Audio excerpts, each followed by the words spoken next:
Greetings, great champion called by grace. I am Fia. Circumstances have compelled my stay at the Round Table Hold. Great champion, would you allow me to hold you? But briefly, perhaps you might share with me some of your lively vigor and your stout-heartedness. Doing so will grant me the warmth of a champion, and you, I am sure, will bear a Baldakin's blessing. Do you think it vulgar, perhaps? Where I come from, it is a sacred act.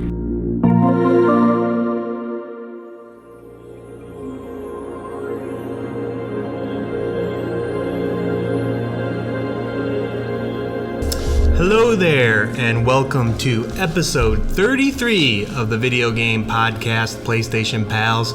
I'm your host Nick, and I'm joined by the millennia to my Radon, Jon. Jon, you're gonna have to bring the energy this week. No, not a chance, man. What?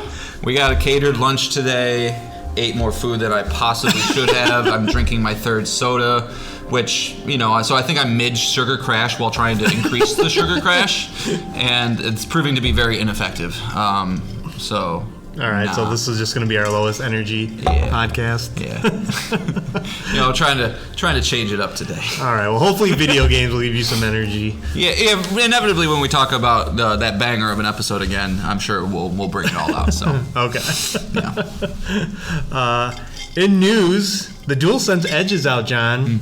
We didn't get one. No, I wish we could. I wish Sony, if you're listening. I know we say we don't, you know, play by those rules and don't get free things, but we're open to it.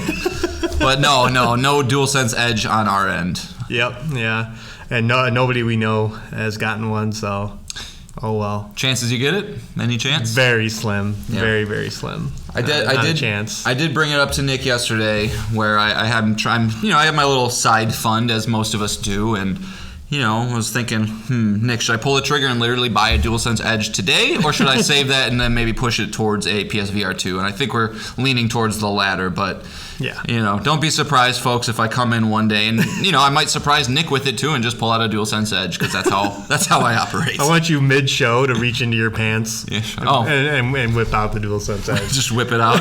Just be like, Jon is undoing his pants. He's whipping it out. He's reaching inside, and there's a DualSense Edge in there. And it's horrible. I hate it. No, I mean, I don't know. Like, I am not a competitive gamer. You know, as we've discussed, the only thing I play competitively is Rocket League. But, you know, being into Elden Ring right now, it would be nice to bind some things to back buttons. And I don't know. Sure. At just $200. Yeah. I don't know, man. I don't think there's anything that makes it that worth it. But right. Again, I have no self-control. Yeah. Things might change if we got our hands on it and we're like, wow, this feels really good. Yeah. But for now, not the case. If you're listening and you got your hands on one, please send in your impressions and we'll read them out loud here. So yeah. All right, so let's move on into the format of. One more thing I wanted to talk about. Last of Us got a season 2 renewal. Yeah, just like an hour or two ago, right? Yeah, the hot off the presses. Not a surprise. Yeah. Not a surprise. I don't think you never know.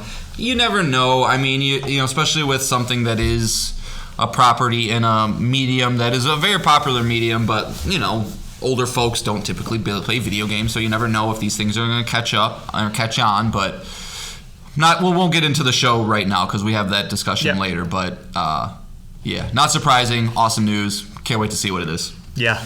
We'll see where the season ends, and then we can in our discussion for that, speculate on where they're going to go. For season 2 and how much they'll cover. Yep. So, all right. Now we can move into the show, and this is how it works. We each bring 3 things to talk about. It can be a video game we're playing, a news item, a topic, an email to PlayStationPalsPod@gmail.com, or a Twitter DM at PSPalsPod. And I am going to kick things off with our returning segment, the Defcon Level. As you heard last week, we raised it to a level 3 as we inch closer and closer to the release of PSVR 2, that Sony's probably going to have a showcase or a state of play to cover this. Its competitor, which we'll get in later, Microsoft, had one this week, but nothing from Sony. But by the time we podcast next, it will be February, and we will be 3 weeks away from the PSVR 2. So, knowing all this, John, where are we at on the Defcon level? You raising it, lowering it? It's interesting because I do think Sony puts together a state of play, specifically a state of play for PSVR 2. Yeah. But I don't think it's going to be that big blowout showcase that I feel like we all want and are speculating about. So, I think I will leave it at a 3. However, if there was a specific Defcon just for a PSVR 2 state of play, I'd raise that to a 2. I think there's a possibility that we see that maybe next Thursday. You know, if memory serves me correctly, I feel like when we get these hyper-specific state of plays, Ghost of Tsushima got one, Horizon got one, Ragnarok got one. They were typically about 3 weeks out, from what I can remember. So I think we're getting closer to that, but I still think we're at a 3, if not further out for the big showcase that we really all truly want. Okay, but this is for either or. So are you raising it? No. This is for a Sony event of any kind. John's smiling. Yeah, it's a 2. Smiling. It's a 2. Okay. Yeah, I'm raising mine to a 2 yeah, too, because I think that makes sense. We're again 3 weeks away by the time the next show will air. So I think hopefully by Thursday of next week we would have a state of play, 20 minutes, showing some PSVR 2 of Gran Turismo and everything else. I don't think it'll be anything game breaking. Maybe ends on a big announcement for later this year, like an Astros playroom or something like that for PSVR 2. But that was going to be my question. Is like, okay, first off, what % chance is there that you think that there is not a conference or state of play at all for VR2? Like, what % would you put that at? 0%? 10%. Okay. Sony's so weird right now. Like we've said before, they should have had an event 30 times over at this point. But for just this year in general, not just PSVR 2. Yeah, it's just... So I don't always want to predict what they're doing, because it seems with this Blizzard acquisition from Microsoft that they're just so quiet on exclusive games, any kind of deals that they're making, because that will contradict their arguments for why Microsoft should buy Activision Blizzard. That I don't know, but so there's that chance there. But I think for PSVR 2 they'll do it. Yeah, and that's kind of my thought.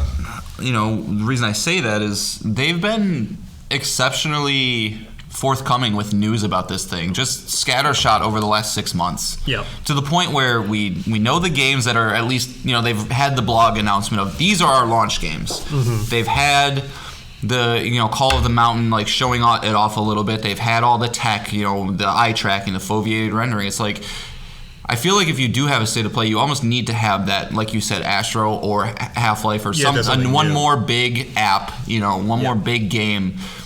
Otherwise, like, I feel like we have the information we need. So, you know, just to put a state of play out there to get people hyped as a marketing tool, if anything, just to like get some more, you know, headlines and clicks, makes sense. But I do think if they do that, they need to bring us a new game, I think.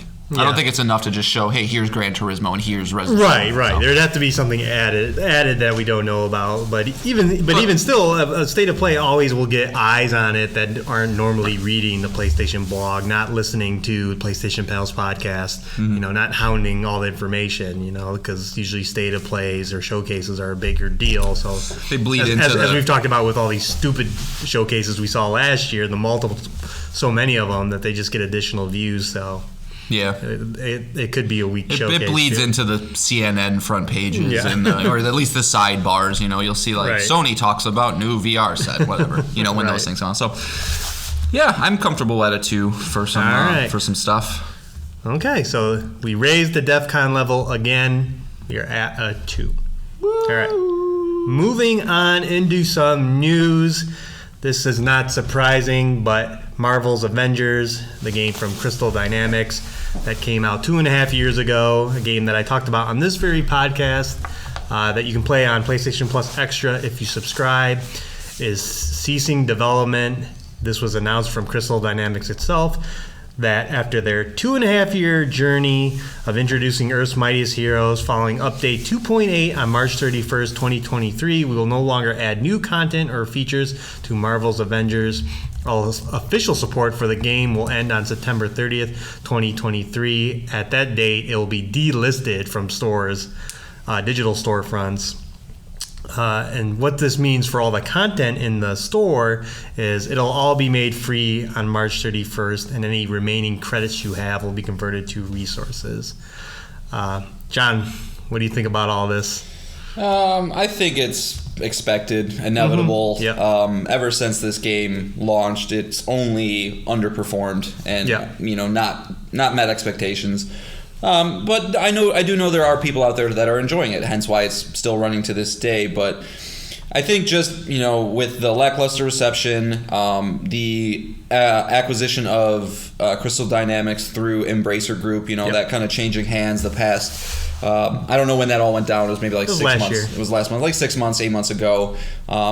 It just makes sense, that I think as a parent company is changing hands, they're going to want to reevaluate things, see what's making them money, what's not. And I'm sure that the budget just to keep this game going is pretty substantial. So they're probably just looking to shed the weight, realize that there's not a future for it. Maybe they, take it and try and go back and learn something from what they did with this and make a different kind of live service game eventually. But it was the right move to sunset this. It wasn't going to gain steam. It was not going to have its No Man's Sky moment where it came back and all of a sudden everybody had to play it. That's what I have in my notes. Never had its Taken King moment, which is the Destiny 1 moment where Destiny became a big deal because it had one of the best expansions and fixed a lot of the things that were broken with it. Or Final Fantasy 14, Realm Reborn. There's a lot of examples of this kind of stuff. Yep. But it's just from top to bottom, every single DLC that came out, it's initially it was hey, we're bringing Spider-Man. And then that just took forever. It took fucking forever. And then obviously on top of the fact that Spider-Man was a PlayStation exclusive character, the Black Panther stuff seemed like it took forever.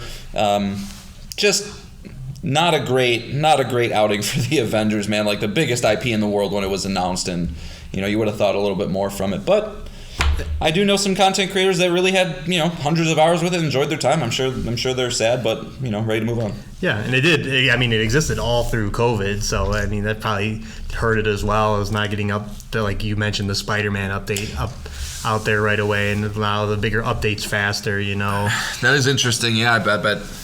Because that was the beginning of COVID too, so they're probably learning how to work from how to transition all that stuff. So probably makes sense why it took so long, but not surprising. I never played it.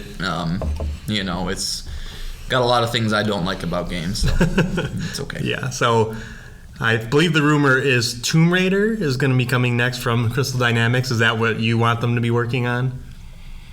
Did they do Guardians? Who did Guardians? That was Square Enix Montreal, who Embracer also got.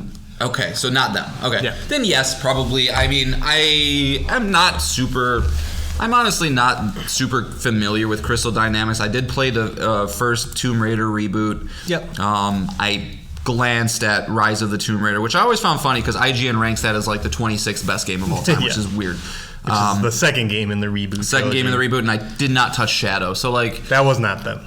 That was not them? No, they were working on Avengers at that time, okay. So it was a different studio. Yeah, so I mean, I like Tomb Raider. It's just I always wanted to play Uncharted instead. So, I honestly I would rather them probably just come out with their new IP. Go back to the drawing table, find something new, and they developed Gex and Legacy of Kain. Bring back Legacy of Kain. See if you can figure out a way to make that relevant again. Make that be an IP that people want to attach onto. Because I think Tomb Raider is great, but Tomb Raider is not gaining fans. Tomb Raider is Tomb Raider, and it's Uncharted light, and that's not a bad thing. That's perfectly fine. I just don't know if that's it's not setting the world on fire. It's not getting people all hot and bothered about what the next thing is from that team. So. Right. I don't know. What about you, man? I would be fine if they did Tomb Raider. I like that reboot trilogy. Did you play all three? Yeah, I did play all three. Oh, wow, okay. Yeah, so I think it's a great franchise. I think, they're a great developer, that's for sure. Avengers notwithstanding. I mean, there are things about Avengers to like, but those Tomb Raider games were really, really good. And so, yeah, I would hope that if they do that, I wouldn't be upset. But I'm like you. I love new IPs. let's do a new third-person action game of some kind. I'm always for that. So yeah, and I mean, maybe they're right now. They're actually on loan to Microsoft, right? You know, they're helping out with the Perfect Dark game. That's right. So, you know, that seems to be a little inconspicuously absent as well. You know, we haven't heard a lot about Perfect Dark, but, you know, at the same time, maybe a silver lining is they're learning some things over there. You know, assuming it's a first-person game, maybe they can take some of the stuff they're you know, tweaking over there, bring it to themselves when they, you know, work on their thing and, you know, go from there. But yeah, I don't know, man. I mean, since they're working with the initiative over with Microsoft and you know, the changing of the guard with their parent companies, I wouldn't expect anything from them for a little bit. No, not at all. But at least they're moving on. Yeah. All right, so let's move on as well. Cool. All right, so we just got kind of the first cycle of the big reviews for some AAA games coming out this coming year, and so I just wanted to kind of go over them, see what our thoughts are, and you know, if this is what we were expecting or not. So those two games in question, and we can talk about further if there's any other games you want to talk about, Nick. Nope. But I brought two big ones. Nope. Those two, I'm sure you can probably guess them: Forspoken and the Dead Space remake. So. Kind of a tale of two cities with these two. I think one is wildly overperforming and one is underperforming a bit. So right off the cuff here, we'll start with the bad news, right? Yeah. Anybody who was looking forward to Forspoken, it's not being received particularly well. It's currently sitting at a 69 on OpenCritic, and this is, of course, from Luminous Productions, Square Enix own team who did Final Fantasy 15. Yeah, sitting at a 69, it seems like all of our fears that we kind of had about this game are kind of coming to light. Yep. Very bland open world. The movement system isn't as fluid as you would hope. The writing is cringy a lot of the time. Mm-hmm. And it just seems like a lot of design choices were just poor ones. And so, you know, it's definitely landing in that, okay, this is going to be on PlayStation Extra here soon. But, you know, Nick, A, is this surprising? And B, is there anything that this game can do for you to get you to play it? Not surprising at all. Again, the demo was the writing on the wall. You heard it on this very podcast. You heard it in our Yay, Nay, or May segment. Mm-hmm. We knew that this game was going to do bad. Yeah. When you've been gaming as long as we have, it's the sixth sense now. So not shocked at all about that. It is a bummer because this is, again, was a big PlayStation exclusive. It's been featured in a lot of state of plays and showcases. And to start the year off this kind of week is a bummer. But and as far as what they could do to get me to play it, not a thing. Sure. Nothing here was great. Again, as you mentioned, the writing is cringy. It has an option to tone down how much you hear them banter. Oh, really? Yeah. Every review seems to recommend that you do that, which is not a great sign. Like, what a waste of talent and writing. And then the game just doesn't play well, and it's a bland open world. Like, I just don't have time. Yeah. As we've mentioned on this show, there's just so many good games out there. I might as well jump into Persona 5 Royal before this, and Chorus and all the other games, Resident Evil 2. There's so many games that I should rather be playing than this. So there's just no chance. I don't think this game will get its Taken King or No Man's Sky moment. No, I see this game.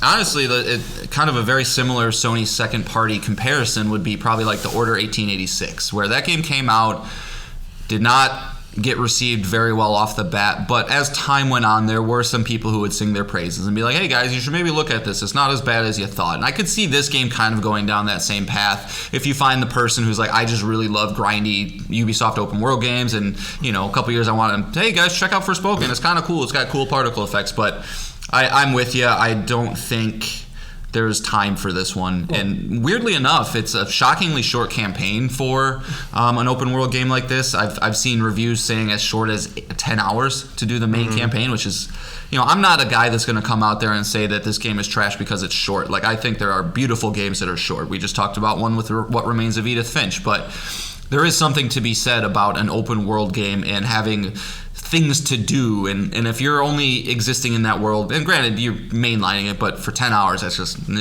right. Bad news bears. Well, it's funny because you mentioned that, because Nemesis of the show, Jake's email that we read, is very similar. Like a year from now, as you mentioned, this game could probably be pretty okay. You know, with patches and updates, it could be a much better game. They could fix a lot of the things with the combat and the camera that reviewers have been complaining about. But they probably won't fix the writing. So no, yeah, it's just wild. Like, you know, it's rare that Sony backs a puts up the money for exclusivity, and it's a miss. So that's kind of weird about it. And then, you know who wrote for this game, right?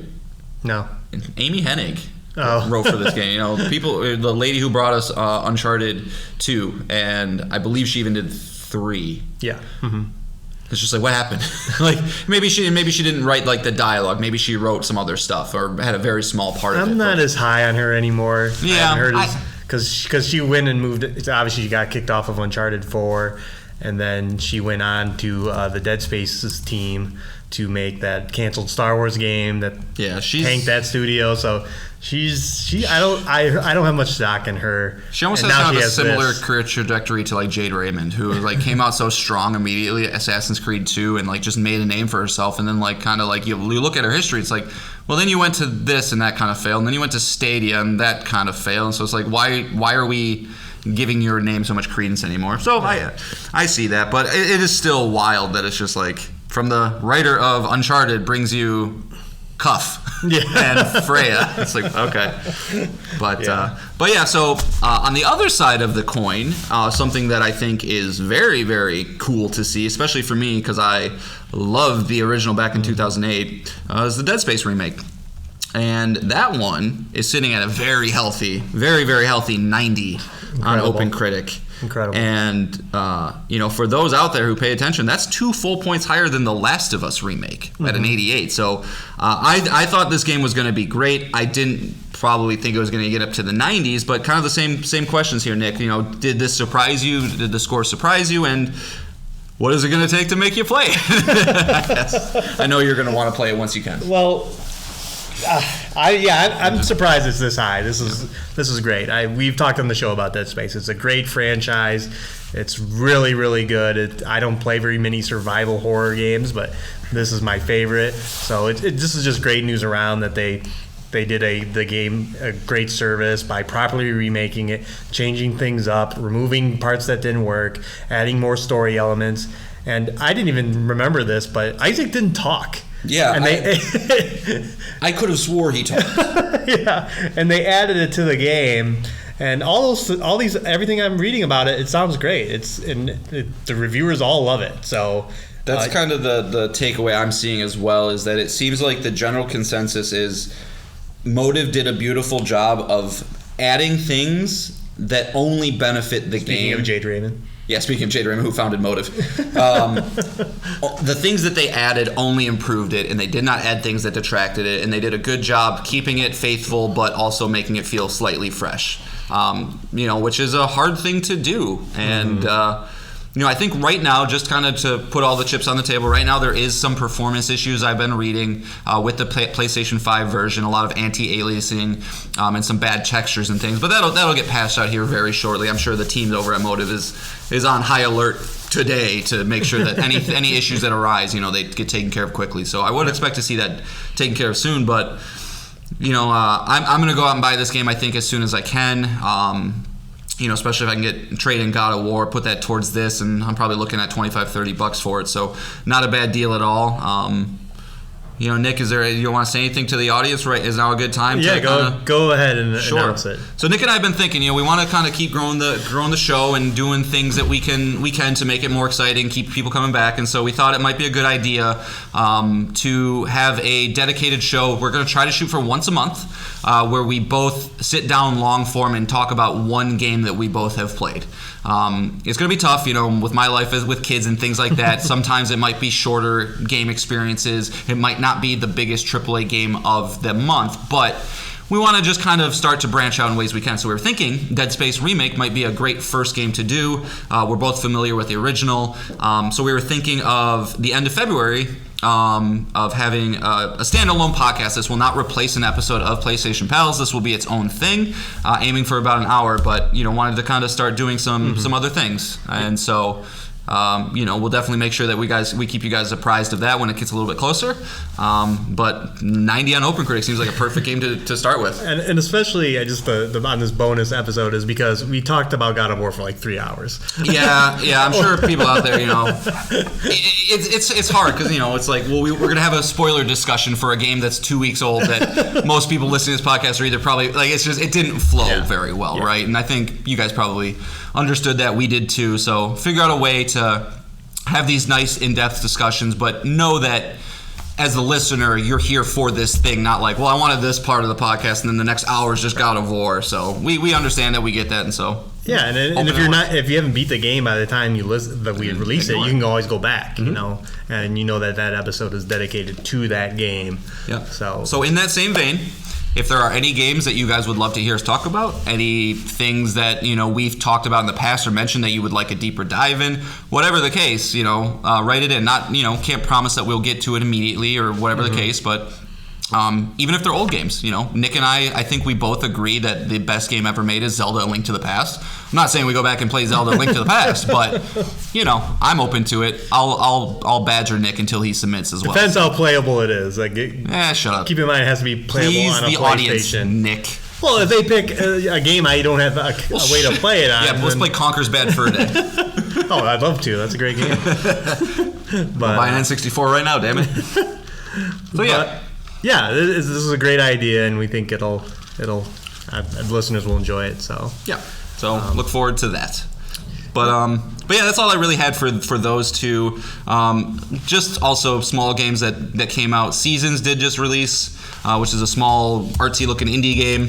I think it currently has a 79. I'm checking right now, which 79, which is pretty decent for that kind of game. You're either into those things or you're not. So well, it's funny because we talked about that. I think it was last week about it coming to, it was 2 episodes ago about it coming to PlayStation Plus Extra, like day and date, because nobody's gonna buy it. And then when we totally missed that it was coming out like 3 weeks from now. Yeah. Whoops! And totally not on Extra, right?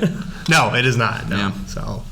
All right, well, it will one day. Yeah. It is pretty. It does look pretty though. It's got a good art style, but just looks kind of boring, right? In my opinion. So, but yeah, let's move on. Let's move along, my friend. All right. So while Sony didn't have a state of play or a showcase, Microsoft, on the other hand, did. And as John and I talked about in the episode after the Game Awards, last year was pretty rough for Microsoft.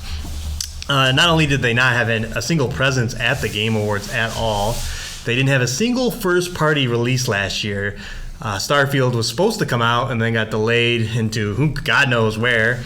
And in that very podcast, John said that they don't do state of plays. They don't do these events like Sony does. And I guess Phil Spencer was listening because first month of the new year, they announced a new feature, and that is the Microsoft Developer Direct.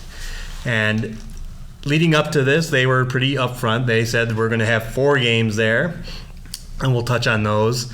And it was overall, to me, a cool show because they did something very cool, which we'll get into. But let's just get into the announcements, and then we can talk about that. The first game that they brought is Minecraft Legends. This is coming April 18th from Mojang. This is coming to PlayStation 5. It is a strategy game in the Minecraft universe. You can build bases, attack other players, build hordes of monsters, recruit hordes of monsters. I will be upfront that this is not John and I's jam. We are not Minecraft fans in the least. I might be one day once my son gets into it. Yeah, we'll see. It'll be your next co-op game you'll be talking about. And I believe when I asked John, did you watch this direct? He said, no, I turned it off in the first 3 minutes because of this game. I did say that. Probably shouldn't have. I was just tired, but yeah, it was the game. But I also, and this might just be me being, again, crotchety old man, I just didn't like the way it started of here's all of our developers walking out and showing us all, look, hey, we're finger gunning people and we're high-fiving, and it's just I'd rather have just be a voice. if we're past the ages of, Shuhei Yoshida's and who's the guy that used to be for PlayStation who everybody loved, Kevin Butler. Yeah. Like the fun... The fake CEO? Yeah, the fake CEO, the Reggie Fils-Aimés, these personalities who, you want to, listen to. If we're past those days, I'd rather just have a disembodied voice telling me what I need to do. I don't need to see, hey, look, we love each other and we're in this... I don't care. It's a little produced. I don't mind seeing developers talk, seeing the people that make the game.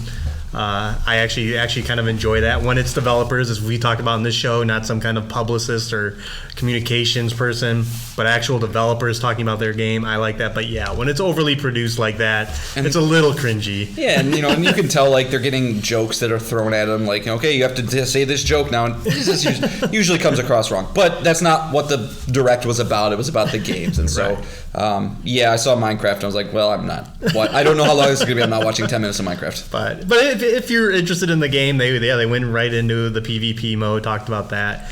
And again, it is coming to PlayStation, so it is a game you can play. It did remind me most of Command and Conquer. Yes. That is something if you're a fan of those RTS kind of games where, it seemed like the structure is big map. You have a base, enemy has a base, build an army, go destroy other base. That seems to be the systems in play. So if you're into that, it might be for you, but not Nick or I. Nope. And then they went into Forza Motorsport. It is coming this year. No specific date for this game. Shockingly, not shockingly, it just looks incredible. It looks great. I'm not a racing guy. But they brought it every time they've had one of these games, and this will be the first time on Xbox Series X, so it's gonna be great. Yeah, Nick picked this game in his fantasy league, and I'm kind of mad because obviously I remember when we did the first league, when I destroyed Nick, I picked Forza Horizon 5. Mm-hmm. And I think that was the highest reviewed game of the year. It was 92, and it was the 9th pick. Yeah, for either. It's just you don't think of these games, but it looks incredible, gorgeous. Racing games every single time they're shown are literally tech showpieces to be look what our machine can do, photorealism, all that stuff, and this doesn't seem to be holding back. I don't think I'm gonna check this out, but I will admit, there's a small part of me that wants to, just to be able to compare it to Gran Turismo, because I'm not a huge racing guy either, but as I've said on the podcast before, Gran Turismo 3 was a special game for me. I bought 7 to try and rekindle that, and I'm kind of just haven't really touched it because I want a wheel. We'll see. But it looks great. Looks fucking great. And it will be. Turn 10 Studios, the guys who make Forza, they're Microsoft's most reliable team, so sure, they'll be fine. For sure. And then moving on to the next game. So before the show, they said that there were going to be 4 games. This next game was not on that list. And this game is a newly announced game. It is coming from Tango Gameworks. What have they done before, Nick? What has Tango Gameworks done before? The Evil Within, Ghostwire Tokyo was released last year. So pretty good, but slightly, a little above average horror games, right? Yep. Okay. Yep.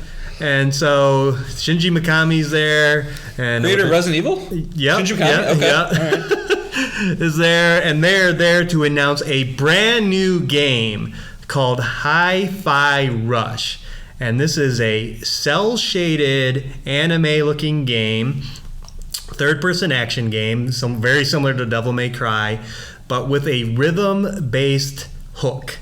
So you want to time your attacks and your dodges to the music that's playing in the game. The environments themselves move to the music in the game.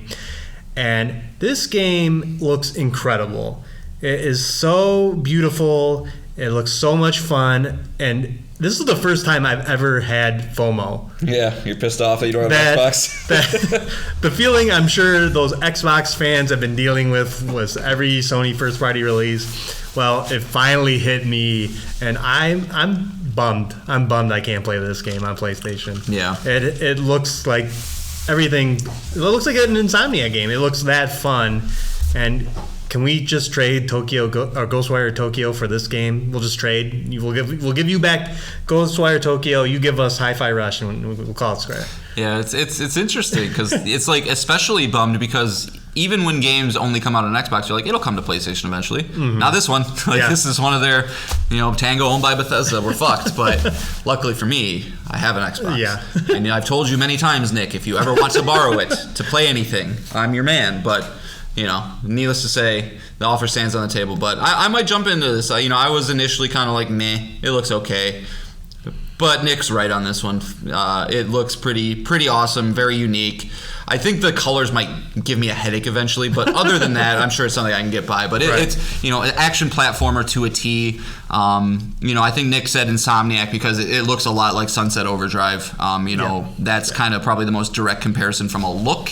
And then, gameplay, Devil May Cry is a good example too, because you have this meter in the top right, like where you're graded based on how you're doing. There's points involved somehow, so I don't know if it's stage based, mission based. I'm not really sure, honestly. Being that the game's out now, we could go find out all this information. But we didn't mention that part. Oh, that was the home run part of this. Whoops. Is with Game Pass, Microsoft can do something crazy, and what they did here is they shadow dropped the game. Not a demo, not anything else. Hours after the direct ended, you could download and play the full game of Hi-Fi Rush. Like, that is incredible. Yeah. That is something they needed to do. Obviously, they were in a downward trajectory all around. People were very down on Microsoft, and this kind of puts them in the good faith.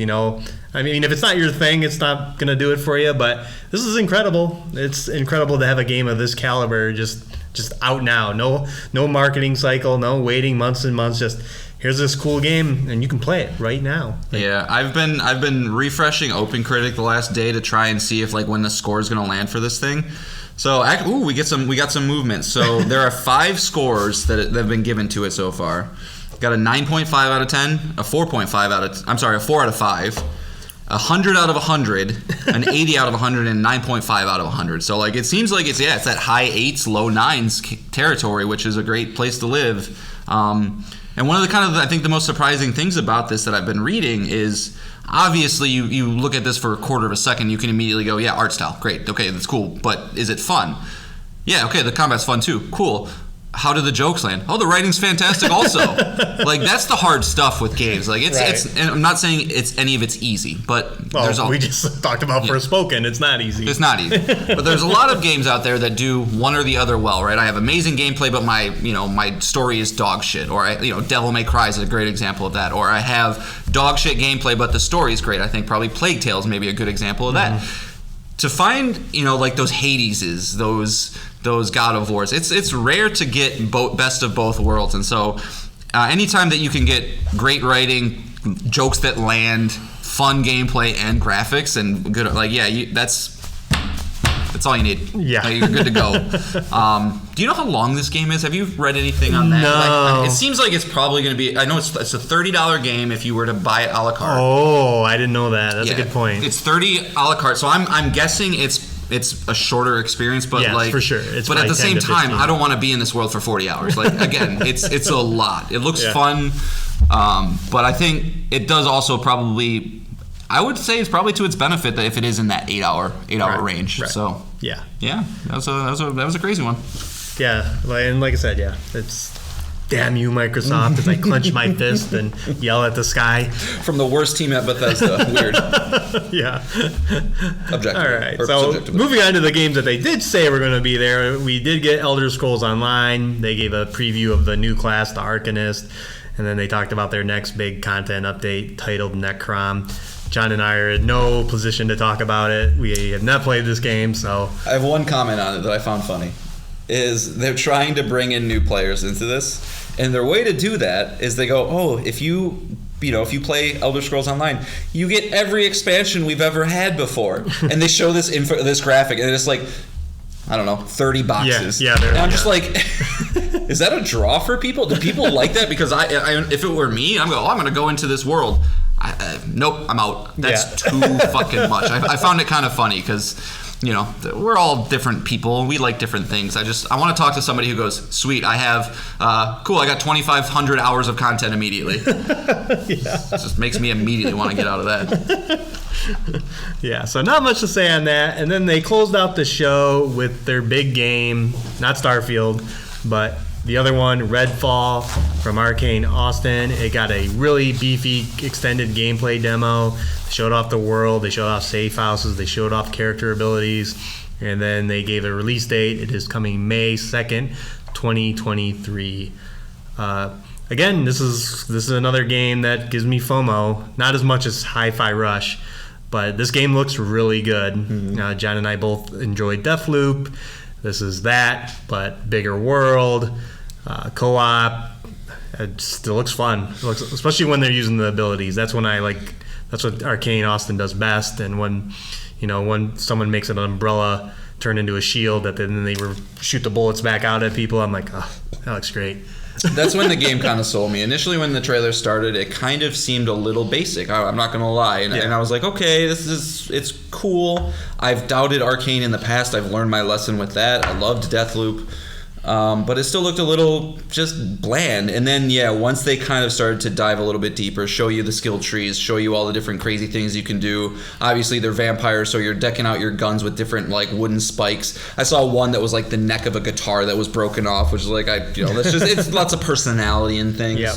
It looks great. I wonder if it's going to be one of those games like Back 4 Blood that's really not meant to be played by yourself. Like, is this going to be more of a Back 4 Blood, or is this going to be more of a Division where it's like you can play this with a bunch of people, but it's completely viable to go through it yourself? Right.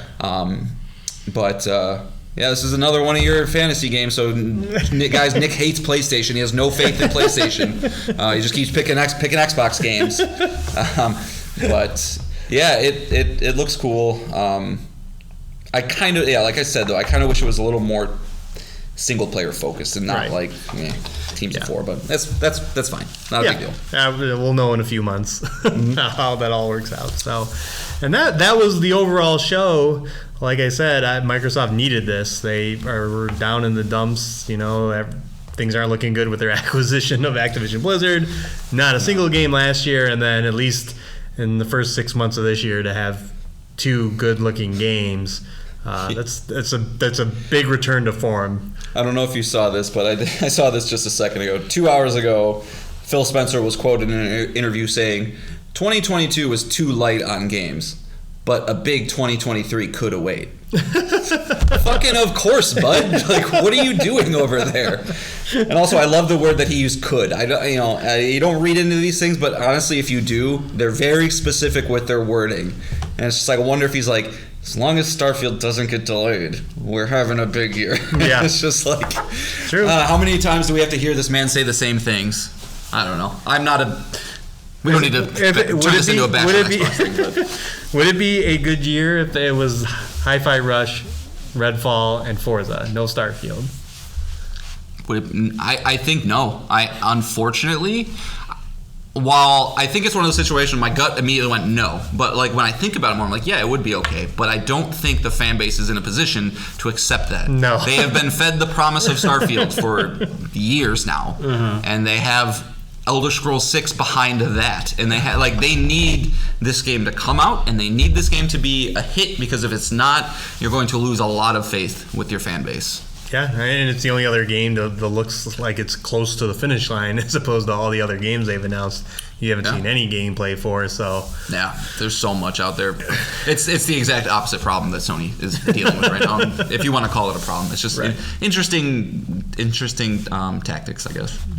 Yeah, so, all right, let's move on from that. All right, so I'm going to kind of keep this a little short because this game has already had its time in the sun, but I would be remiss to not talk about it because I've finally done it. Mark, I hope I'm making you proud, bud. I'm about 30 hours into Elden Ring now. Wow. And it's horrible. It's horrible. It's the worst. It's every bit as incredible as impressive. Loss of words. Yeah, impressive. There's never been an open world done like it. You could say. Where are you at? What region are you in? I am currently going through Caelid right now. Okay. So I've beaten the first 2 Elden Lords. Okay. I beat Renala and Godric, And so, yeah, I think I'm going towards Reichard right now, I think is who is there. I honestly don't know. I just know, I think I know I'm in the area that I need to go to get to the next dude. I don't know who it is, though. Okay. But, like, I'm really enjoying my time with it. And it's interesting because I had a lot of reasons to push this game off. You know, I've said it before. The Souls game is probably my favorite franchise. The Souls genre / FromSoft games are probably my favorite series of games out there. So why would I not want to play their best one immediately? Well, I did, and I loved it, but I got a little overwhelmed. I had infant daughters, freshy infant daughters, right, and a 5-year-old son. And it just didn't seem like I was going to be able to give it the respect that it deserved and the time that it needed to have, because you can't play this game in 30-minute chunks. You just can't. It's either you're not going to make any progress and it's going to, like, you know, demotivate you or whatever the case. And also, when you do get these long, meaty chunks, you just can't put this shit down because it's so engrossing. But I finally reached the point, I think, that I'm able to dedicate a decent amount of time to it every night. And I have my guide now, so, like, I can kind of, like, go in there if I need to see how to beat how to tweak a boss or use a different tactic. It shows all my sites of graces, so I can kind of streamline my experience, which I know there might be people out there that are saying you're playing it wrong, which I would probably say you're probably right. However, I need to pick my battles when it comes to these things, because I can't be spending 200 hours just exploring the lands between, even though I want to. But this is also the first time in a Souls game that I've actually kind of planned ahead and dedicated myself to a specific build, and it's some of the most fun I've ever had, you know, in a Souls game. Right now I'm trying to do a Black Flame Faith build, and it's just super cool because, you know, I went and found the magic I needed. It turns my sword into a black flamed, awesome looking thing that continuously damages enemies after you've hit them, which is combined with the bleed ability. So, like, eventually you're gonna knock off a big chunk, and then all of a sudden you whittle this huge boss down into nothing very quickly, and it's super satisfying. But yeah, this game is perfect, man. I mean, it's just a joy to go around. The combat's a joy. It's dopamine filled. There's weapons all over the place. The magic abilities are 10 times as good as they've ever been in the Souls series, and I totally see why people just, like, beat the game, start a new build, beat the game. Like, this is the game they play. In fact, Mark, I see you consistently still playing this game. I wouldn't be surprised if we get to December and you're like, yep, it's my number one played game again. It's that good. And you know, I'm fully planning on platinuming it, which I've never done for a Souls game. Yeah, I'd be very interested to have to redo my Game of the Year list because I'm not ready to say that it's better than God of War. It's way better in certain areas, but it's so apples and oranges to analyze both of those games in the same level. So I won't, but I'm going to probably be playing this for a little bit of time. So, you know, I don't know if I'll keep bringing it back to the show because really, as you can kind of see, I don't want to talk about specifics. I can tell you how cool my Moonveil katana is. Like, it doesn't matter. But it's awesome, man. I really wish, Nick, I get it, but I really wish you played these games. Like, they're just so good. And also, you know, you could play Super Mario Odyssey, you could play, you know, Legend of Zelda Breath of the Wild, all these amazing games that you refuse to play, Nick. I have my taste. I have tried. You're a man who knows. I have tried. I respect it. I have played Demon Souls, Dark Souls 2, Dark Souls 3. I've started all of them, and not a single one. But which one haven't you played? Yeah, Bloodborne. I know the one that you should. The one that turns people. Yeah. No, that's understandable, but I'm not going to say I recommend this game. Everybody knows this game. Right. But I would not be surprised when I'm done with it if it is considered for my favorite game of all time. Like, it's that level. Sure. But it's also frustrating as shit at some moments too, man. Like, as we're coming up, we're a month away from its year anniversary. Is it weird we haven't heard anything about, like, a proper DLC expansion to this game? Yeah, especially given its hype and it's obviously the sales are there. I mean, I bet you it's at. I don't know if I want to say that, but I could see it being at Sony whenever Sony has their showcase. It's true. You know, I think a year in olden times, the pre-times, would have been unheard of. But with game development being what it is, 7-8 year cycles, right. COVID times, different things like that. Elden Ring being a massive game as it is. Right. I could see them. They're working on Armored Core 6. Like, there's a lot of spinning plates over there. I could see them. I mean, like, whatever. We know that people are not leaving this game. They're going to come back whenever. Everybody who likes this game is going to pop that disc back in. Oh, for sure. It'll be top of Twitch the second that DLC comes out. And it kind of tracks. Because, like, when did we learn Cyberpunk Phantom Liberty? Was that at Game Awards? No. Or was that was announced before. Was that summer, the end of... I don't remember specifically, but... Either way, it was still... a long time from the initial release of that game. Like, yeah, but that's also another special case of a game that had to be fixed before they could talk about any kind of expansion. Burning Shores or Sands is another one. It's just like, damn. It's another one where it's just like, yeah, it's like people always wait 8 to 10 months now. They announce it and then it comes out like a year and a half after release. Because Horizon will be 14 months. Cyberpunk will be God knows how long. And I wonder if we can attribute that also to the rise of digital sales, because usually you would announce DLC so people don't sell their games back. Yeah. You're not losing sales because GameStop is full of your title at their price, and then they're taking all the profit. So I could see, like, now that they see digital sales are up, it's like, well, we don't have to sit there and be like, oh, don't sell the game a month after the game comes out, because we got all these DLC plans, you know. Yeah. So. Like Callisto Protocol did, like Marvel Midnight Suns did. Is like, oh, we had this whole... It's coming. Yeah, all this content coming after us. Don't get rid of your game. Avengers. yeah, so... That's a good point. And yeah, I mean, it's probably an amalgamation of all those things. The game's so good, they know it's not going anywhere, and everything in between. So, yeah, man, shout out to Elden Ring. I hope my son likes Souls games, man. I would love to just be there on the couch watching him play these, and trying to calm him down when he inevitably rage quits and throws my DualSense through my TV. But yeah, it's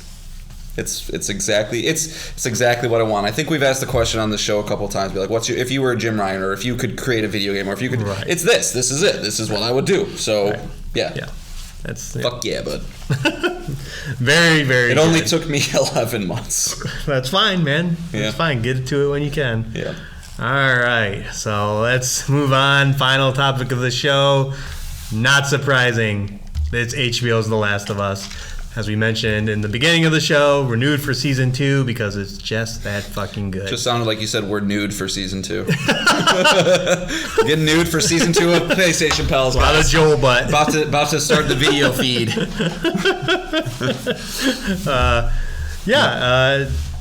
We're going to break down episode 2 now. So if you have not watched it, do so before listening to this part.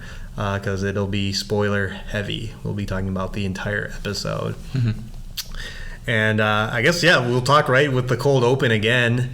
And this was, again, where I'll mention the companion podcast where they mentioned that Craig Mazin's, one of his major influences, is this little guy. I don't know if we like him or not. Vince Gilligan. He made some okay shows.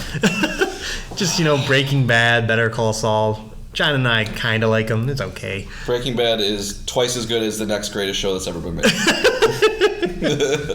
Yeah, so in the podcast with Troy Baker and Neil Druckmann, he mentioned that one of the things he took away from Vince Gilligan is how Vince always would do a great job of capturing your attention in the first 6 minutes.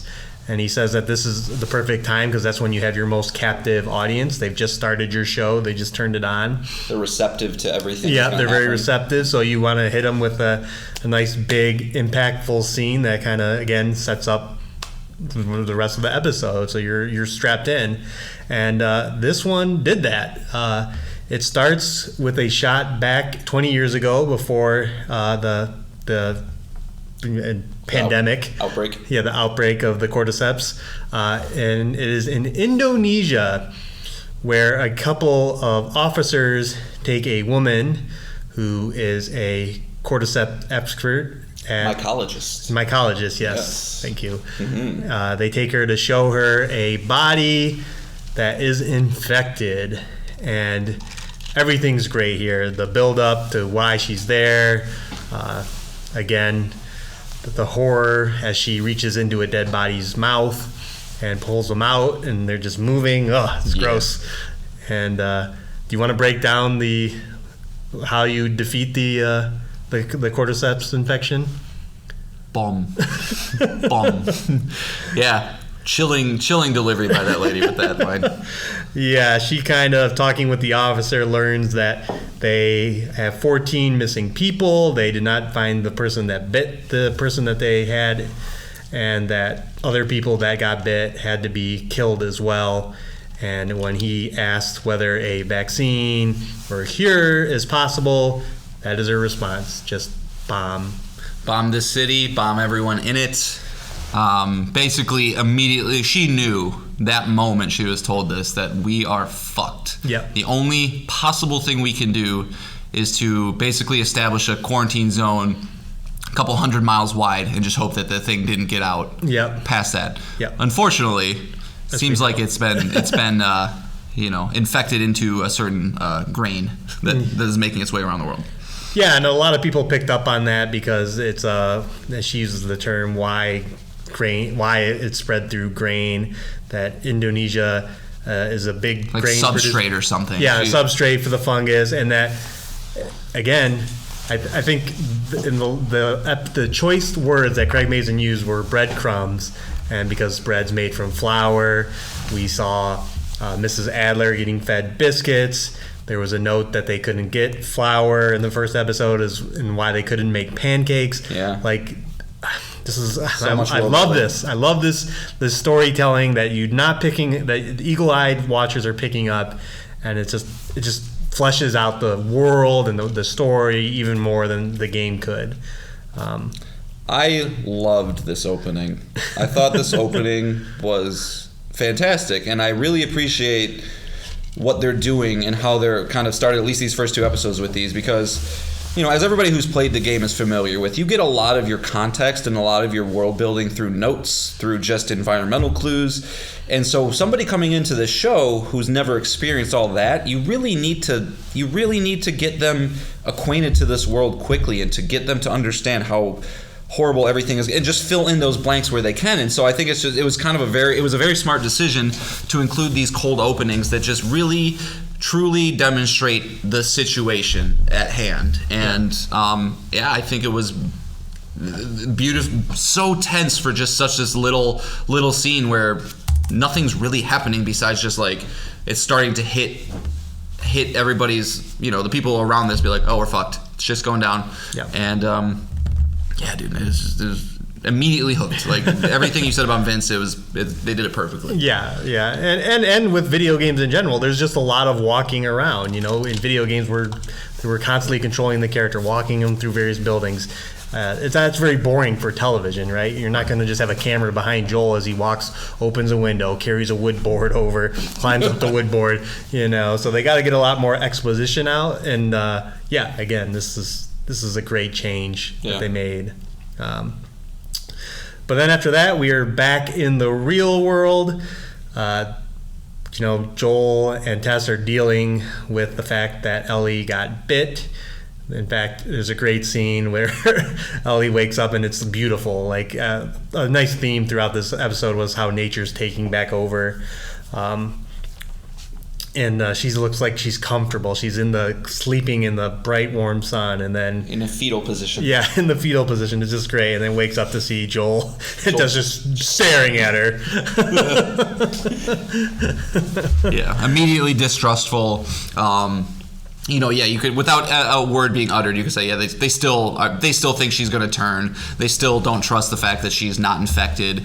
They really have not started to believe, but we are starting to see one of them, I think, start to change. Yeah, and for sure. And that would be, our girl Tess. This is kind of, it's this episode, as we'll discuss, that, really I think Tess starts to believe in Ellie and believes that this is a chance for us to win. And Joel is not there yet. No. Joel is still very much shut down. Yeah, he's basically tells Tess, you're talking about this girl like she has a future. He just wants to kill her. And there's actually a line in that scene, right, where, you heard, like, Ellie makes an offhand comment about something she overheard Tess say, and then Tess like, you heard that, huh? Oh, you must have also heard that he wants to shoot you. And so still very much, like, not trustful, but... Yeah, we get that line from Joel. There's always a miracle cure. There's always a miracle vaccine. Like that, they've heard this bullshit before. So yeah, he's just not buying it, even with the physical proof right in front of him. Which again, breadcrumbs will come up later. This is also when they get moving. It also highlights why that beginning was so great, because it explains why in a pandemic are buildings falling over. Like that makes no sense. But yeah, I didn't really. Did you, when you played through the game for the first time, did you kind of get that like this was? I never really remember if I came did to that or not. conclusion. I just assumed like shit got fucked. I don't know. Yeah, there's nobody there to maintain it. Things just fall apart if nobody's there. But yeah, there's a line from Tessa during these scenes that they just fucking think about that, dude. Think about a government coming to the decision we have to blow up Boston. Like it's just another example of really, really hammering it home how fucked everything got. Yeah, and that it's amazing that that people survived. That Joel and Tess knew of the world before the pandemic. That's the outbreak. So I wonder if we're gonna get a prequel show. Sorry, just intrusive thought. Oh, for sure. Well, we're gonna have spin-offs and prequels for sure. Yeah. And then they go to the hotel, which is a scene from the game as well. Is there anything you wanted to talk about up until kind of the next big change we're going to talk about that they made from the game? No, I don't think so. I mean, besides, like you mentioned already, I loved the set design. I think they did a great job making the world feel like, very green, very overtaken by nature. I like the part where they're walking across the expressway and they kind of hear the clickers for the first time and things like that. So just lots of great world building that was kind of going on, during the time. Yeah, and they were building tension because we knew it was only a matter of time. Yep. So getting further in, we get kind of the big diversion that they take from the game. And in the game, there are sections with spores. Anytime you went underground, Joel would have to put on her mask. Ellie doesn't, because she's immune, and you'd have to play these dark, visual, like hard to see sections of the game. And they decided entirely to get rid of this whole theme. They thought that viewers might not buy that an airborne spore would be around everywhere, that everyone could just breathe in. So they did with it entirely. And instead, they introduced a new threat. And that is that all the infected are connected. If you are walking through the woods and you step on a piece of fungus, it'll alert clickers infected all around you for very long distances, to your presence, and then they'll come rushing to you, and that is a huge threat. As we see Tess show Ellie a section of hundreds of infected just hanging out and laying and eating or doing something. Yeah, it looked like they were sunning themselves. Right. Yeah, I dug that change. And it makes sense because you don't want to put your number one actors with a big mask on. You're not going to be able to show any facial expressions, any emotion. If you put Pedro Pascal on with this huge mask. So I can see like why you would want to maybe stick away from that a little bit. But yeah, it was this cool shot of all these zombies, and like you could see ripples kind of going through them like it was an ocean wave, where you can really tell that. Or like if you've ever watched a flock of birds, right, and they all somehow move within one another, kind of doing the similar thing in a very creepy way. And it makes sense if you know anything about fungus, mushrooms, things like that. That's how those things operate.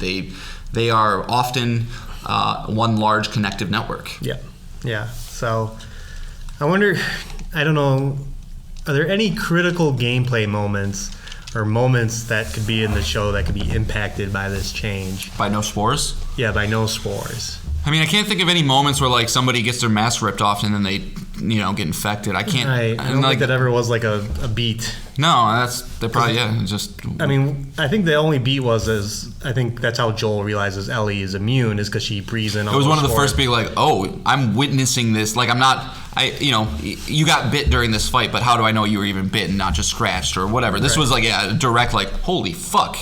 Yeah, you breathed in all those spores. Yeah, how are you not just rolling around on the ground dying right now? So yeah. So we'll see how this impacts later on as they play out other moments of the game. But this leads them to take a route through a museum. It was what? It was the long way or the way where we die or something? Yep, and they were forced to take the way where we die. Yep. Again, they go into a museum and they find a dead body, and that body is just beat to shit, clawed and ripped apart. Ellie is obviously terrified because, she's not immune from that. Right. She knows what infected do to people, and she knows that that's not what infected do to people. So she's asking, like, what did that? Right. And Joel and Tess know immediately. Right. Where Pedro delivers this great line where he's obviously, we are being quiet, or no, we are silent. We're not quiet, we are silent. Right. Because he knew. Yeah, any noise. And so this leads to their first encounter with, our favorite enemy, a video game sound that will be in your head forever. I can't do it. The clickers. As they click their teeth and their faces are just mangled fungus. Split in half. Yeah. Gross. Yeah. We get an encounter with two of them, and it's incredible. What a just a great scene. I believe I was standing this whole time watching this. Like I wasn't sitting down relaxing. I was standing oh my god. Like this. I remember having my hand on my face and literally looking at my wife and going, "Holy fuck!" And that's I agree, man. Like I felt like a kid in a candy store watching this because, we're 30. I'm 33. Nick's a little older, not much older, but like we've seen so many properties of our video games that we love get converted to a screen or whatever the case, and it's always fine. Sometimes it's horrible, sometimes it's okay, but it's never this good. It's perfect. Right. The clickers look perfect. They move perfect. They're the right amount of threatening. They're terrifying. There's this moment where Joel and Ellie, and I kind of laughed because it's like exactly how you operate in the game. Joel leading Ellie kind of ducking underneath the counter and steps on a piece of glass, and this clicker just fucking jumps over the table at them. Yeah. And it's action, it's tense, it's thrilling, it's horror, it's scary. My favorite part of this was when he had to reload the gun and he had to hold the flashlight with his neck. Mm-hmm. It panned to the left where the clicker was, and then it panned to the right where he's struggling to load a gun because he's got to take the bullets out. It's a revolver, and he can't just dump the bullets out because that'll make a noise. So he's got to quietly dump bullets into his hand, and quietly put in his pocket, quietly load a 6-shooter. Each individual round in there. Yep. And of course the camera pans back to that thing right there. Yeah, and I knew it was going to happen, and I loved every second of it. Incredible. And and to that point, going back to the companion podcast, one thing that they did that was smart is they actually kind of had Joel tell Ellie, be like, they can't see but they can hear, because there's probably a lot of people that are like, okay, I get these things are threatening, but like, what is it about them? And if you saw Pedro being super quiet, I'm sure you could infer that, but they deliberately said it to us. Anybody who's not familiar with the game knew immediately at that moment, and just the tension. And I think they did a great job with that first shot of the clicker into the flashlight. As you can see, his face is like it can't see. Yeah, eyes. There's no eyes there. There's just spores and fungus and a mouth. Nothing else. So, but those things are tanks, man. I mean, it starts off and Joel pumps, I don't know, 4 or 5 shots right into the gut of this thing. It doesn't fucking phase him. Tess comes through mid-battle, buries a hatchet into the head of one of these things. It's still just flailing around. Well, not until Joel pumps maybe 2 or 3 bullets into their head that they go down. Again, as they beautifully established with Miss Adler in the first episode, is that these cordyceps just override any kind of physical ailment, mental ailment. They're just coming. Have they ever determined if you shoot have they ever determined a brain headshot is good? You know what I mean? In zombies, that's typically the go ahead. If you shoot the brain, you're good. Right. I wonder if that's ever been. I'd be curious. Maybe we should do a little bit of research on that because I did notice in the cold opening too, they had a bullet in that lady's head. Right. And I wonder, that could have just been a necessary precaution, but. I would assume so. I would assume without the nervous system controlling the other body parts that. Otherwise, you'd have to decapitate, and that doesn't happen. Right. So yeah. Right. Okay. Yeah. So just a great moment all in all. Obviously they're all shaken up pretty good. Tess is shaken up, obviously, for reasons we'll get into later. Just great. And again, just everything just recreated perfectly. They're on the roof. They're crossing, wooden ladders. Ellie has no fear about wooden ladders after what just happened, Yeah, she has a great line. And I think Joel says something like, "Be careful, it's scary." She goes, "That was scary. This is wood." That's a perfect Ellie response. Just so great. Just, again, they capture everything. Well, one thing about that first clicker encounter too is they, at the end of the fight, Ellie is bit again, right? And so she's bleeding again. She's like, "Well, I guess if it had to happen to anybody, it happened to me." And while I think this point Tess kind of is Tess understands, Tess gets it, but Joel is still like, "Well, the first one didn't get her. How do we know this one's not going to?" Still denying it. Still kind of not fully on board with the mission that they're doing yet. Right. So, and it was kind of at this moment too, where Joel is telling that to Tess, and Tess kind of gets mad at him, for like one of the only times we see that really in the show, right? Where she gets kind of dismissive and is like, "Can you just for once think we can win?" Like, this is kind of the moment where you can tell, like, Tess believes, Tess is in for this. And if you're paying close attention, or like us who knew what happened here, Tess is very much in a hurry now. She's like, Joel starts taping up her foot because she twisted her ankle, and she's just like, "No, I got it, let's go." Yep. And then a great shot of the three of them walking, and Tess is, a good 10 feet in front of them. She's leading the charge because she knows, as we'll all learn, is that she doesn't have much time left. So, and then that'll get us into kind of like the next departure from the events of the game, and that is they get to the building to where they're going to meet the Fireflies, and the Fireflies are all dead from gunshot wounds. And in this version, it was not Fedra who did it. They explained either after the show or in the podcast. that it didn't make much sense why Fedra would be there. This far away from the quarantine zone, in the middle of nowhere. Like, why would Fedra be out here just killing random Fireflies? It makes a little more sense from a gameplay perspective, because then you got people to shoot, people to interact with. But from a storytelling point, I guess I'll side note something I want to talk about too. They decided that one of the people got infected instead, and then in that chaos of who got bit, who's infected, all these people just end up killing each other. Yeah. It was kind of just one of those standoffs where just nobody wins. Yeah, I think the Fedra switch, as they kind of discussed in the podcast, is, you can genuinely tell that Craig and Neil like each other, right? You can tell that they're stoked to work with one another. They're huge fans of one another, so it's great. But it's kind of funny. You could already tell they've established Craig he just probably annoys Neil with his questions, right? Because he's not the guy who made this thing. So he's like, "Well, why is Fedra there? Why would they go this far out?" And Neil's just like, I think he refers to them like as all these like little nitpicky questions or something, whatever the case. But it's good, because then it causes them to think, "Oh yeah, well maybe I didn't think of that," or "Let's analyze this a different way." And you can really tell that they work well with one another. Yeah, of course. And I think the scene still works, because I think it establishes another threat, and something that they were dealing with in their own group is the distrust.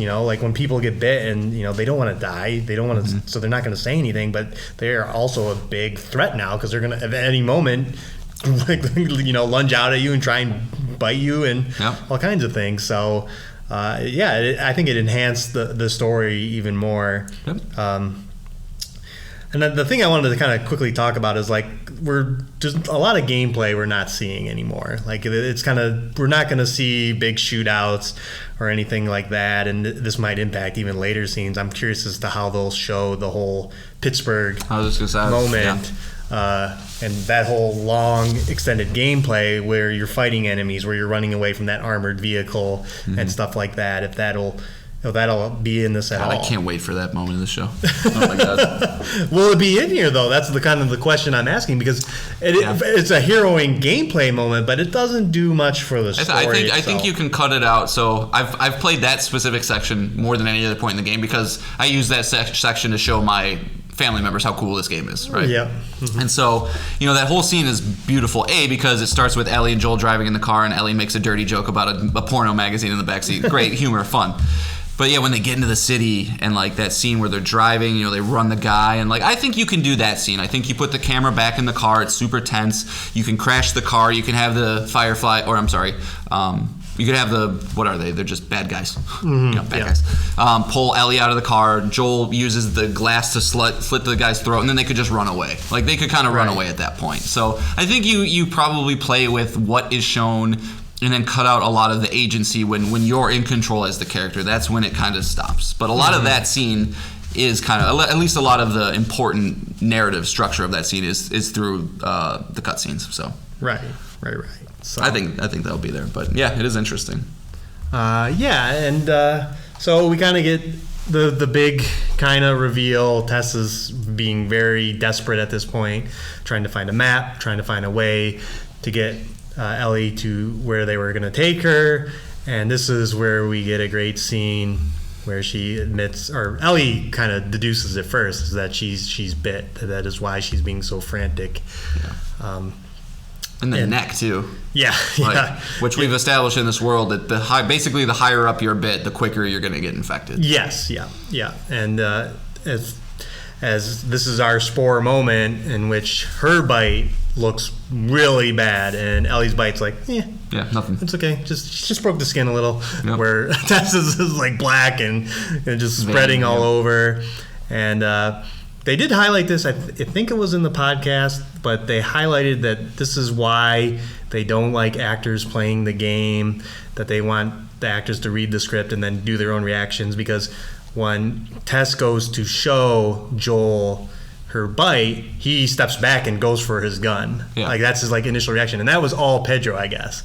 And they love that like improv, that like a guy like Joel who's very guarded, who's very, as we've seen with Ellie early in this episode, that now that he knows that she's bit, like look how quick he is to act. Like she just took one step to him and he was ready to shoot her right there. Yeah, I don't know if it was Craig or Neil said this, but they said something along the lines of, if we had them watch the characters, then the best they could do is an imitation of it. But without that, the best they can do is, you know, far exceeds whatever that an imitation could be. So it makes sense. Yeah. You know, and I think it was Neil, because he said, you have to trust us to be the ones who know these characters better than anybody to bring out those characters in the actors. And so you can tell that Neil, who directed this episode, they can do that. They can do that pretty well.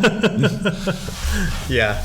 And I also wanted to know one thing from the podcast is that originally they planned on showing Tessa's origin story.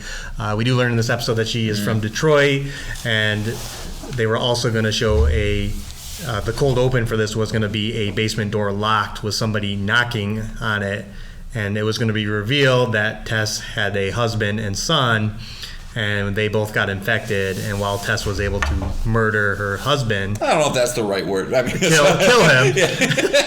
Let's murder one of these other dogs. Kill her husband. She didn't have it in her to murder or kill her son. So she just locked them in the basement, which is very dark, very dark. Yeah. But that's interesting to know. Probably should have murdered him.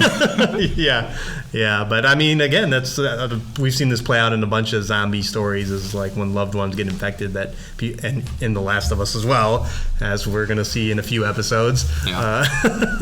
The same thing. So, just the man, going back to this scene, just great, just all around great. Quick sidebar: have you ever seen 28 Weeks Later? Yeah. Mm-hmm. I love that intro to that movie. It's a zombie movie, and the very first scene, it basically shows a husband and a wife kind of like trying to get away from the zombies, and the dude straight up just exits through the window and leaves his wife there and escapes. And you know, it's super tense. It's not like he wants to, but I don't know, it just reminded me of that. But so then this leads into that kind of thing that we were talking about earlier about them sensing when another one has been hurt, because Joel ends up shooting one of the infected, and we get a scene of the fungus just crawling into his skin and alerting like a giant horde of them, and they all start booking and heading their way. So instead of Fedra breaking down the door, we have the infected. Tess tells them to run, that she's going to distract them. She starts throwing gas around, grenades, all the ammunition everywhere.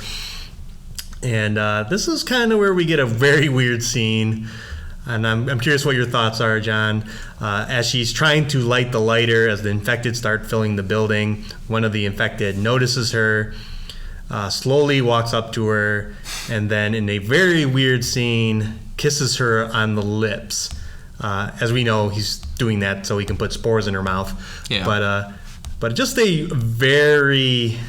I don't know. It was a very uncomfortable scene. Yeah, and obviously intentionally so. I don't know. It's a very hard scene to analyze, and so I would highly encourage people to listen to the Last of Us Companion podcast, because I think Craig does a pretty good job of explaining it. But, you know, one of the entire themes of this show is love, which is weird in a sense that it's a post-apocalyptic show, right? But...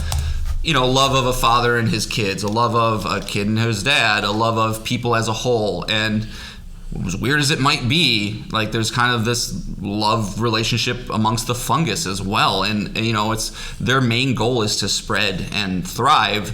So they're not looking at it from a sexual standpoint or anything like that. It's simply we're transmitting, we're sharing. And so this moment, yes, when that happened, I legit went, ugh. And like, I was kind of like immediately like, what? Yeah. But when I started to, when I heard Neil and Craig talk about it, and when I kind of started to think about it a little more deeply, right? Like, at this point, Tess has probably been infected for an hour, maybe. Right.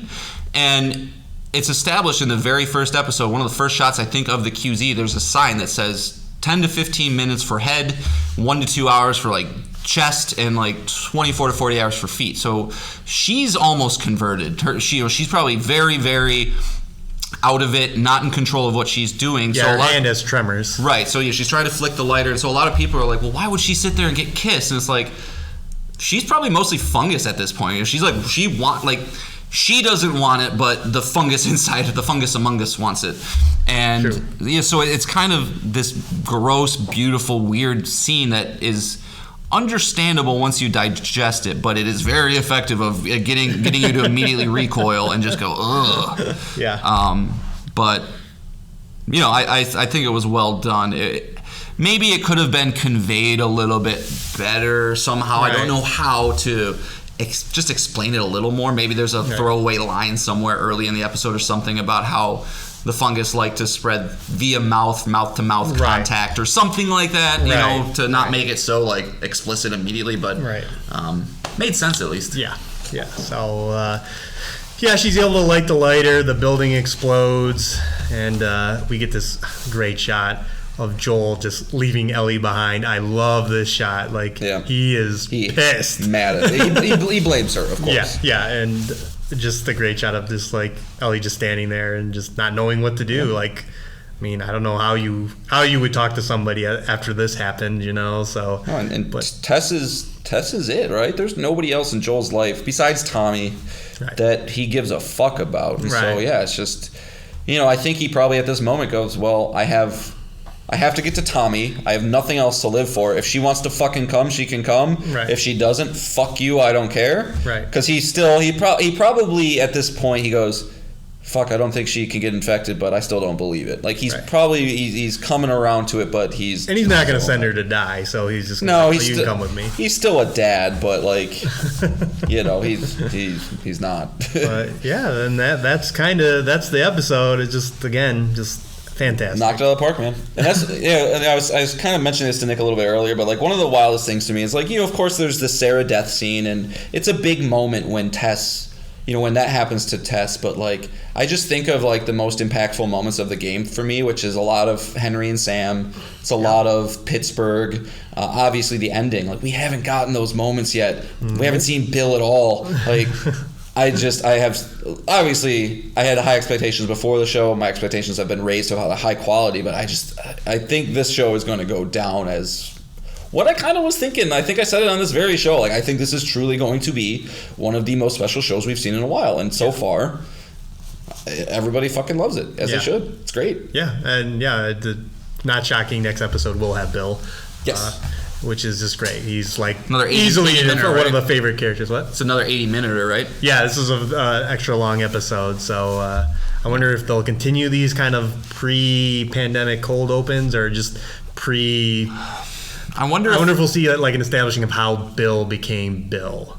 That was going to be my establish his crazy I think traps and all that stuff. Well, as we know, is Frank is a much bigger character in this show, and so how do we learn about Frank? Do we? Excuse me, I burped. Do we just have a long cold opening, like a 15-20 minute cold opening of like their relationship, what they built together, and then his inevitable demise, or is that sprinkled in throughout? But I could see the cold opening, it's going to be Bill focused. Yeah. Because like while it's amazing, I loved the first 2 cold openings. I would be down for 7 more of those. Yeah. I just don't know how many times you can do that in a row before it's like it starts to lose it a little bit, because we've established that like, hey, way long ago we thought this could happen. We didn't do anything about it, and then we established, oh fuck, the moment it happened, we knew we were fucked. Right.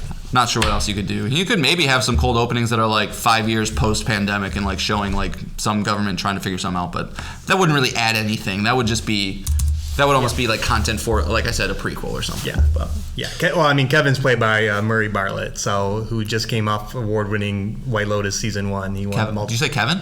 Murray Bartlett. Murray Bartlett. What are we talking about? Who's Bill's? Oh, Frank. Frank, sorry. No, okay. I don't know why I thought Kevin. I was like, who's Kevin? Sorry. Frank, yeah. It's been a long week. My brain is mush. Frank is played by Murray Bartlett, who just came off season 1 of White Lotus and won multiple awards. So he's a very good actor. Yep. Nice. And he won an Emmy Award, SAG Award. So very cool. Yeah, so he's definitely gonna have a bigger part. We're gonna see a lot more scenes with him. But yeah, that's great, man. Let's expect more next week as we talk about episode 3. Yes. Can't wait. All right. Well, do we have anything to tease for next week? Hopefully a showcase. Hopefully we can talk about that. I mean, Nick is in possession of Resident Evil 2. It only took me, 8 months to get him to finally take it from me. So hopefully, and there'll be an interesting comparison if you play that and then play Dead Space right after. You'll be, true. Nothing's going to be able to scare you anymore. But no, Elden Ring for me, I am kind of digging Inscription. I know we talked about that. Talking about it. Yeah, I got to like the second part, which it's weird, and I don't quite understand what's going on. We'll definitely have to touch on it. But those will probably be the 2 games that are taking up a lot of my time. It is my son's birthday coming up here shortly, and I did get him Mario Kart and Super Mario 3D Land plus Bowser's Fury. So we won't talk about those, but I got those. So you can bring whatever you want, man. Oh, thanks, buddy. We primarily play on PlayStation, but as you heard, we'll talk about Microsoft. We'll talk about anybody. Yeah, this is a video games podcast, and anything that affects Nintendo or Microsoft inadvertently affects Sony. So as I've said, I just thought it would be misleading to make us a general gaming podcast and be like, wow, they talk about PlayStation. Yeah, for sure. But yeah, that's kind of probably going to be my week. Yeah, so we'll have some games. There'll probably be more news to talk about, and we got some topics planned. So yeah. In fact, I'll just mention one. I thought this was late night when I was like grabbing snacks to eat while gaming, and I was just like, I was texting John immediately. I'm like, gaming food idea. Like, so if you have any like gaming food, like drinks or cocktails and just general snacks. If you say Cheetos, I'll think you're a psychopath with holding controller with Cheeto hands. No, you just have to get good with holding the bottom of the bag and dumping a little bit into your mouth so you can get like 1 Cheeto at a time. Oh no, that's what you do. I am a pro at this stuff, my friend. So see, this is a perfect topic. So if you have your own gaming food, I know like I always mention that like drinking while gaming can be fun, like especially like the first one or 2 drinks. Like you gotta keep it 1 or 2. You gotta get that light buzz, so that you're just like relaxed and like you'll play fighting games better. Any multiplayer games, you'll kind of have that slight edge because you won't be as tense. Mm-hmm. It relaxes the nerves. Maybe when you get stuck on an Elden Ring boss, just take a shot and then. I have my own methods. All right. Okay. So keep that in mind. Just something to think about. I will say I did have one of those classic moments in Elden Ring where I was getting my shit kicked in, and probably for a good 45 minutes, walked away, came back, beat him the first try. Yeah. Like, I don't know why that works, but it resets you. It fucking does. Yeah. Every single time. Yeah. It's weird. Perfect. All right. So for the song we're leaving you on, we're going to go back to Neon White. I had some fun news that I found out about Neon White. Is that Vindicated. Yes, vindication. Yes, and also fuck, I wish I saw this sooner. Yeah. 6 days before I lost my save, the developers of Neon White tweeted that this was an issue with the game that they are aware of. As of right now, they have still not patched and fixed it, but they know about it. They know that the game is wiping saves. There was a whole thread on the PS5 subreddit about people saying the same issues, so That sucks. fuck you, John. I didn't fuck up, all right? I didn't need your life lesson. I guess I still think you're a pussy for not going back to it.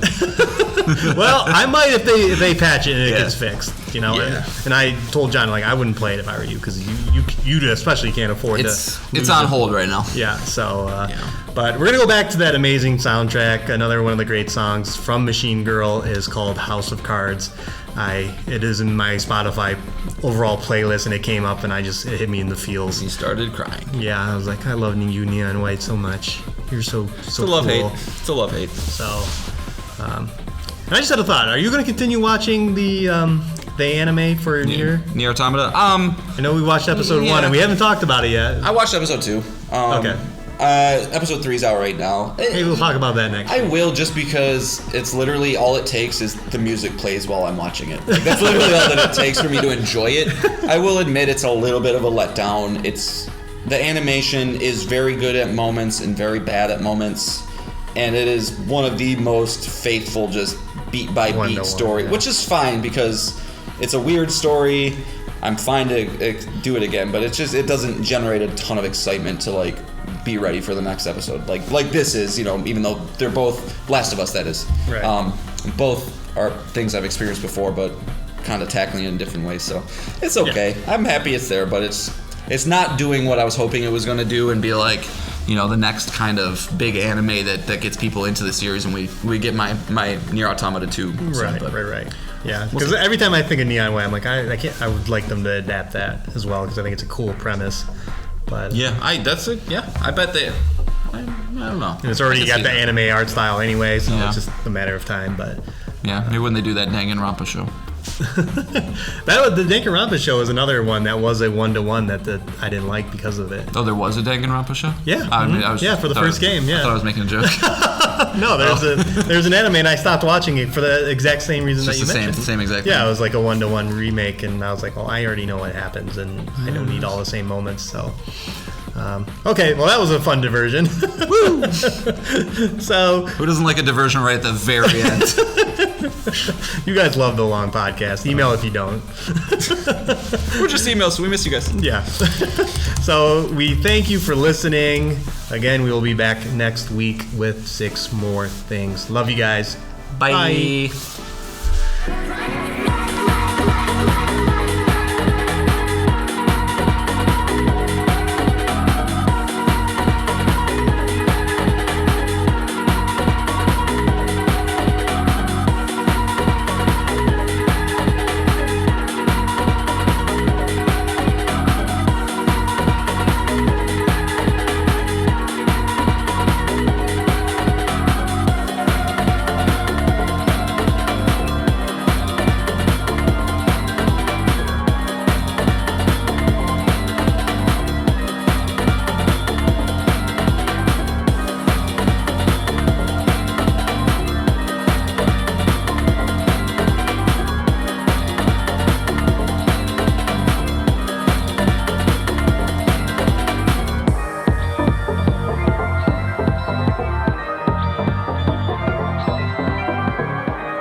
You were dealt a